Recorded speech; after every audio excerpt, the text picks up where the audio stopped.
Industri proses pemasukan makanan ke dalam mulut atau digesti pencernaan, absorpsi atau penyerapan, dan defekasi pengeluaran. Pada saat makanan masuk ke dalam mulut, proses pencernaan dimulai. Pencernaan merupakan proses pemecahan makanan menjadi molekul kecil sehingga dapat diserap oleh tubuh melalui pembuluh darah. Selanjutnya, molekul makanan dari darah masuk ke dalam sel melintasi membran sel. Molekul yang tidak dimakan dan dibutuhkan oleh tubuh akan dikeluarkan dari tubuh melalui sistem ekskresi seperti keringat dan urin. Makanan yang tidak tercerna berupa feses akan dibuang melalui anus. Proses ini disebut defekasi. Pencernaan makanan terbagi atas dua macam, yaitu pencernaan mekanis dan pencernaan kimiawi. Pencernaan mekanis terjadi ketika makanan dikunyah, dicampur, dan diremas. Pencernaan mekanis salah satu contohnya terjadi di dalam mulut, yaitu pada saat makan hancurnya oleh gigi. Pada pencernaan kimiawi terjadi reaksi kimia yang menguraikan molekul besar makanan menjadi molekul yang lebih kecil. Pencernaan kimiawi pada proses pencernaan biasanya dilakukan dan dibantu oleh enzim-enzim pencernaan, seperti enzim amilase pada mulut. Sistem pencernaan manusia terdiri dari atas organ utama berupa saluran pencernaan dan organ aksesori atau tambahan. Saluran pencernaan merupakan saluran yang dilalui bahan makanan yang dimulai dari mulut, kerongkongan, lambung, usus halus, usus besar, rektum, dan berakhir di anus. Lidah, gigi, kelenjar air, ludah atau kelenjar saliva, hati, jantung, empedu, dan pankreas merupakan organ aksesori yang membantu pencernaan mekanis dan kimiawi. Lidah, gigi, kelenjar air, ludah atau kelenjar saliva, hati, jantung, empedu, dan pankreas merupakan organ aksesori yang membantu pencernaan mekanis dan kimiawi. Kelenjar pencernaan adalah organ aksesori yang mengeluarkan enzim untuk membantu pencernaan makanan. Di dalam mulut terdapat gigi, lidah, kelenjar air liur atau saliva. Air liur mengandung mukosa atau lendir senyawa yang berfungsi sebagai antibakteri dan enzim amilase atau dikenal dengan enzim etialin. Enzim ini akan memecahkan molekul amilum menjadi molekul maltosa. Di dalam mulut terjadi pencernaan makanan secara mekanis dan kimiawi. Setelah melalui rongga mulut, makanan yang berbentuk bolus akan masuk ke dalam tekak atau faring. Faring adalah saluran yang memanjang dari bagian belakang rongga mulut sampai ke permukaan kerongkongan atau esofagus. Pada pangkal faring terdapat katup pernapasan yang disebut epiglotis.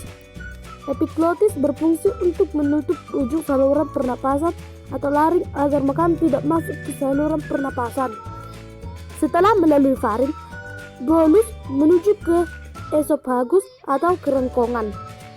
Otot kerongkongan berkontraksi sehingga menimbulkan gerakan meremas yang mendorong bolus ke dalam lambung. Gerakan otot kerongkongan ini disebut gerakan peristaltik. Setelah dari esofagus, makanan masuk ke lambung. Di dalam lambung terjadi pencernaan mekanis dan kimiawi. Secara mekanis, otot lambung berkontraksi mengaduk-aduk bolus. Secara kimiawi, bolus tercampur dengan getah lambung.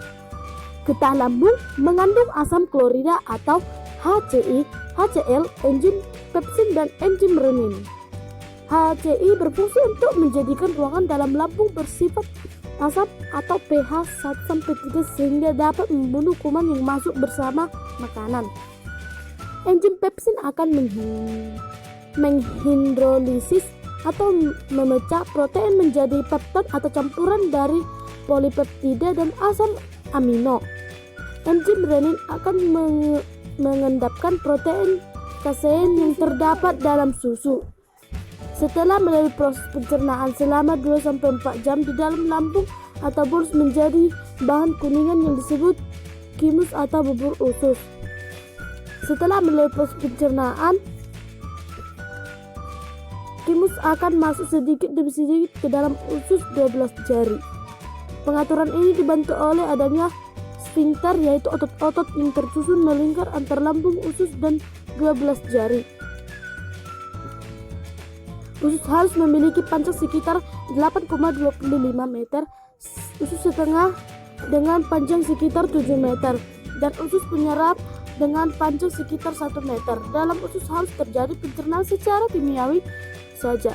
Pada duodenum terdapat saluran yang terhubung dengan kantung empedu dan pankreas. Getah pankreas mengandung enzim lipase, amilase, dan tripsin. Amilase akan mencerna amilum menjadi maltosa. Enzim lipase akan mencerna lemak menjadi asam lemak dan gliserol. Amilase akan mencerna amilum menjadi maltosa. Tripsin akan mencerna protein menjadi polipeptida. Pencernaan makan dilanjutkan di jejunum. Pada bagian ini terjadi pencernaan terakhir sebelum zat makanan diserap. Glukosa, vitamin yang larut dalam air, asam amino, dan mineral setelah diserap oleh villi usus halus akan dibawa oleh darah menuju hati dan diedarkan ke seluruh tubuh. Struktur usus manusia memiliki lipatan-lipatan yang baik dengan luar maupun bagian dalam. Usus besar atau kolon memiliki panjang 1 meter dan terdiri atas kolon ascendens naik, kolon transversum atau mendatar, dan kolon descendens menurun dan berakhir pada anus. Di antara usus halus dan usus besar terdapat usus buntu atau sekum. Bahan makanan yang sampai pada usus besar terdapat dikatakan sebagai zat sisa. Bahan makanan yang sampai pada usus besar dapat dikatakan sebagai zat sisa. Zat sisa berada dalam usus besar selama 1-4 hari.